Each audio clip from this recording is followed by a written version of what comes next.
Hey guys, तो स्वागत है आप सभी का एक और वीडियो में। और अभी तक मैंने इस सीरीज़ का नाम नहीं रखा था। मुझे जो भी हर हफ्ते लगता था, मैं हर हफ्ते आपके साथ अपने ओपिनियन शेयर करता था, एक वीडियो बनाता था। ज़्यादा वीडियोस मैं बनाता नहीं हूँ, एक ही वीडियो मैं बनाता हूँ हर हफ्ते। और जिस भी टॉपिक पे उस हफ्ते का जो भी सबसे ऐसा टॉपिक रहा होता है जिस पे मुझे बात करने का बहुत ज़्यादा मन होता है, मैं उसके बारे में आपके साथ बात करता था। लेकिन क्योंकि इस वीडियो में अभी तक सिर्फ मेरे ही ओपिनियन के बारे में हम बात करते हैं, आप सिर्फ मेरे ही ओपिनियन सुनते हो, इसी कारण से इस सीरीज़ का नाम मैंने अपनी बात रखा है। और इसका पहला एपिसोड मैं इसी को रखूँगा, क्योंकि इससे पहले इस पूरी सीरीज़ का मैंने नाम नहीं रखा था, तो मैं अभी तक उनको जैसे हैं वैसे ही रहने देना चाहता हूँ। बात करूँ आज की, तो यार इस हफ्ते काफ़ी कुछ हुआ है। पॉलिटिक्स में भी, सोशली भी काफ़ी कुछ हुआ है। लेकिन दो चीज़ें जो मुझे लगता है जिन पे बात करनी चाहिए, जो कि आने वाले समय में काफ़ी बड़े टर्निंग पॉइंट्स हो सकते हैं। एक पार्लियामेंट में हुआ, एक पार्लियामेंट के बाहर हुआ। पार्लियामेंट की बात करते हैं। सबसे पहले जो आया वक्फ बोर्ड का बिल जो आया है, और वक्फ बिल जो आया है, इसमें मोटा मोटी मुझे मेजॉरिटी ऑफ चीज़ें काफ़ी ज़्यादा कन्विंसिंग लग रही हैं। क्योंकि मेरा ऐसा मानना है कि रिफॉर्म्स होने चाहिए। एक पॉइंट पर जो कानून बने थे, जो रूल्स बने थे, लोगों ने उनको बाईपास करने के लिए लूप होल्स ढूंढ लिए हैं। और उन चीज़ों को टैकल करने के लिए रिफॉर्म्स होने चाहिए, अमेंडमेंट आने चाहिए, नए कानून बनने चाहिए, जिससे सारी चीज़ें और ज़्यादा प्रोडक्टिव हों, सारी चीज़ों को और ज़्यादा ट्रांसपेरेंसी है सारी चीज़ों में। और इस बिल को भी मैं उसी चीज़ में एक कदम की तरह देखता हूँ। मेरे हिसाब से इस चीज़ पर एक बिल लाना कोई गलत बात नहीं है। सारी चीज़ें, जो इंटेंशंस मुझे गवर्नमेंट के दिख रहे हैं, वो काफ़ी ज़्यादा पॉजिटिव दिख रहे हैं। और अगर सही तरह से इस बिल को लागू किया जाता है, तो काफ़ी सारी चीज़ें जो मुझे पर्सनली कुछ चीज़ें लगी, जिनके बारे में मेरा ऐसा मानना है कि उन चीज़ों को काफ़ी अवॉइड किया जा सकता था। एक तो ये कि जो बोर्ड बनेगा, वह बोर्ड जो बनेगा, उसमें हिंदुओं का होना, वो इसलिए मुझे थोड़ा ज़्यादा अजीब लग रहा है, क्योंकि इससे आप उनके धार्मिक सेंटिमेंट्स को हर्ट कर रहे हो। अब आप बोलोगे कि धार्मिक सेंटिमेंट्स कैसे हर्ट हो रहे हैं यार। राम मंदिर का जो वो है, ट्रस्ट है, क्या उसमें किसी मुस्लिम को रखा जा सकता है? ये सुनते ही शायद आप में से कुछ लोग मुझे गालियाँ देने लगोगे। कुछ लोगों को लगेगा कि ये क्या बकवास कर रहा है। सेम सेम चीज़ उनको भी फील होगी।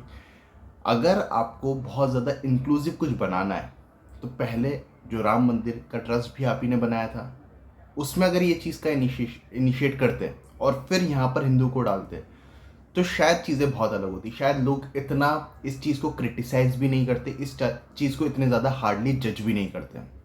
क्योंकि आपने जो इतना बड़ा मुद्दा था पूरे देश का, उसमें एक मुस्लिम को इंक्लूड करा है। अगर आप वहाँ ये चीज़ करते, तो यहाँ पर कोई क्वेश्चन नहीं उठाता। लेकिन आपने वहाँ ये चीज़ नहीं करी है, तो आप यहाँ ये चीज़ करके मुस्लिम्स के सेंटिमेंट्स को हर्ट कर ही रहे हो। मुझे नहीं पता कितने लोग मेरी बात से अग्री करेंगे या नहीं करेंगे, लेकिन अगर आप ब्रॉडली सोचो, तो ये मुद्दा वही है कि यार, जब हिंदुओं के ट्रस्ट में मुस्लिम अलाउड नहीं है, तो मुस्लिम्स के ट्रस्ट में हिंदू कैसे अलाउड हो सकते हैं? और ऐसा नहीं है, मेरा ऐसा मानना नहीं है कि हिंदू मुस्लिम अलग है यार, या फिर इन दोनों को अलग ही करके रखना चाहिए। मेरा ऐसा बिल्कुल भी मानना नहीं है। मेरा मानना है कि इंक्लूसिव होनी चाहिए सारी चीज़ें, जो इंटेंशन है। लेकिन ये इंटेंशन गलत तरीके से प्रोजेक्ट हुआ है। प्रोजेक्ट क्यों गलत हुआ है? क्योंकि इससे पहले के ट्रस्ट आप ही लोग बनाते थे, गवर्नमेंट्स बनाती थी, कोर्ट्स बनाते थे। उस टाइम अगर ये इनिशिएट किया जाता, तो शायद अभी माहौल अलग होता। लेकिन तब आपने ये नहीं किया, तो अभी आप ये करके सेंटिमेंट्स को हर्ट करोगे, और उनको हर्ट हो रहा होगा, ऐसा मेरा मानना है। सेकेंडली, जो मुझे लगता है, एक 6 महीने वाला जो टाइम फ्रेम दिया गया है सारे रजिस्ट्रेशंस का, वो मुझे लगता है काफ़ी कम टाइम फ्रेम है। क्योंकि अगर आप लोग अपने घर की रजिस्ट्री कराने जाओ, तो उसमें थोड़ा टाइम लग जाता है। तो 6 महीने के टाइम फ्रेम में सारी रजिस्ट्री होना एक नेक्स्ट टू इम्पॉसिबल टास्क है। तो उसके बाद एक अलग तरह का क्योस क्रिएट होने वाला है, ऐसा मुझे लगता है।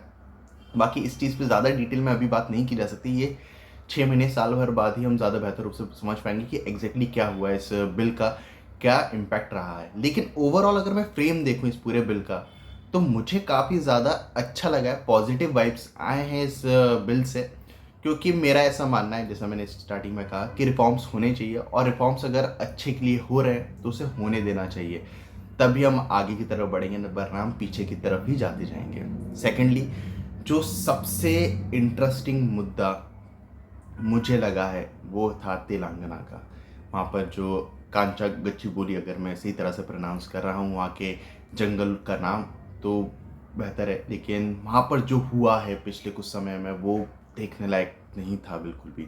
मतलब वो इमेजिन भी नहीं कर सक पा रहा था मैं, जो जानवर खुद से आके लड़ रहे हैं। मतलब सोचो ना, वो हाथी वाली वीडियो आई थिंक सबने देख ली होगी, मेरी खुद की भी स्टोरी पे थी वो वीडियो, और सच में वो वीडियो देखकर एक गूज़बम्प्स भी आ रहे थे और बुरा भी लग रहा था। बुरा इसलिए लग रहा था कि हमने कहाँ पर ला के रख दिया है इन सारी चीज़ों को।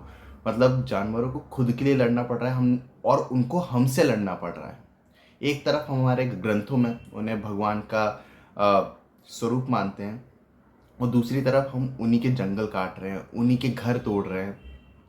और वो सारी चीज़ें देखकर यार मैं तो काफ़ी ज़्यादा इमोशनल हो गया था। मुझे ना ऐसा लग रहा था कि हम सही डायरेक्शन में तो नहीं जा रहे हैं अगर ऐसी चीज़ें हो रही हैं तो, स्पेशली हमारे देश में।